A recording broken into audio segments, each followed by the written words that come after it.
ഞെട്ടിക്കുന്നതാണ് ഓരോ ദിവസവും പുറത്തുവരുന്ന വാർത്തകൾ. ചെറുപ്പക്കാരാണ് മിക്കതിലും പ്രതികൾ. പല കുറ്റകൃത്യങ്ങളുടെയും പിന്നാമ്പുറം തേടിപ്പോയാൽ വില്ലൻ ലഹരിയായിരിക്കും. പലപ്പോഴും കേസെടുത്ത് കഴിഞ്ഞാകും മക്കൾ ലഹരിക്ക് അടിമകളാണെന്ന് മാതാപിതാക്കൾ പോലും അറിയുന്നത്. ഈ സാഹചര്യത്തിലാണ് ഡ്രഗ് ടെസ്റ്റ് കിറ്റിന്റെ പ്രസക്തിയേറുന്നത്. എന്താണ് ഡ്രഗ് ടെസ്റ്റ് കിറ്റ് എന്നല്ലേ കേരളത്തിലെ ഇതിന്റെ വിതരണക്കാരായ ഓറ ഡയഗ്നോസ്റ്റിക് എക്യുപ്മെന്റ് സെന്ററിന്റെ ചുമതലക്കാർ തന്നെ പറയും.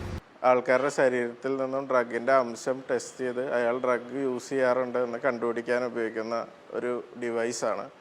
ഇത് നാട്ടിൽ കോമൺ ആയിട്ട് വരുന്ന 10 തരം ഡ്രഗ്സാണ് ഞങ്ങൾ ഇതിൽ ഇൻക്ലൂഡ് ചെയ്തിരിക്കുന്നത്. പ്രഗ്നൻസി കിറ്റ് പോലെ തന്നെയാണ്. യൂറിൻ സാമ്പിളിൽ ഇത് ഡിപ്പ് ചെയ്ത് കൊടുത്താൽ ഇതിനകത്ത് അബ്സോർപ്ഷൻ നമുക്ക് കാണാൻ പറ്റും.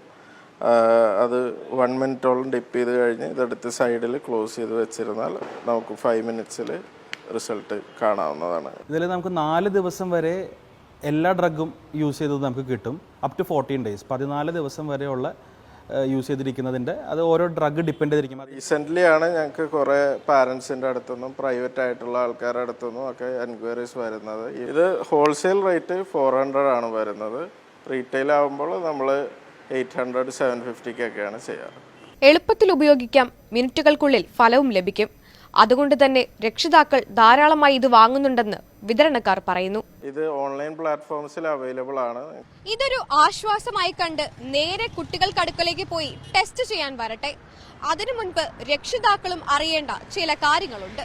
ഒരു പ്രീ ടെസ്റ്റ് കൗൺസിലിംഗ് കൊടുത്തിട്ട് ചെയ്യുന്നതായിരിക്കും നമുക്ക് എപ്പോഴും നല്ലത്. ഈ ടെസ്റ്റ് പോസിറ്റീവ് ആണെങ്കിൽ പെട്ടെന്ന് ചൂടായി അവനോട് ദേഷ്യപ്പെട്ട് സംസാരിക്കാതെ പെരുമാറാതെ ഒരു ചെറിയ കൗൺസിലിംഗ് ഒക്കെ കൊടുത്ത് അവനെ ആ ലാബിൽ കൊണ്ടുപോയിട്ട് പരിശോധന നടത്തിയിട്ട് ടെസ്റ്റിൽ പോസിറ്റീവ് ആണെങ്കിൽ തീർച്ചയായിട്ടും ഇതിനൊരു ചികിത്സ വേണ്ടിവരും എന്നുള്ള കാര്യത്തിൽ സംശയമില്ല. ക്ലാസ് റൂമിനുള്ളിൽ പോലും ലഭ്യമാകുന്ന രീതിയിൽ രാസലഹരിയുടെ കണ്ണികൾ വളർന്നു കഴിഞ്ഞു. അതുകൊണ്ട് തന്നെ കുട്ടികളുടെ ഓരോ ചലനവും ജാഗ്രതയോടെ നിരീക്ഷിക്കണം. മുളയിലെ നുള്ളാനായാൽ പിന്നീട് ദുഃഖിക്കേണ്ടി വരില്ല. മറിയ ജോമോൻ, മനോരമ ന്യൂസ്, കോഴിക്കോട്.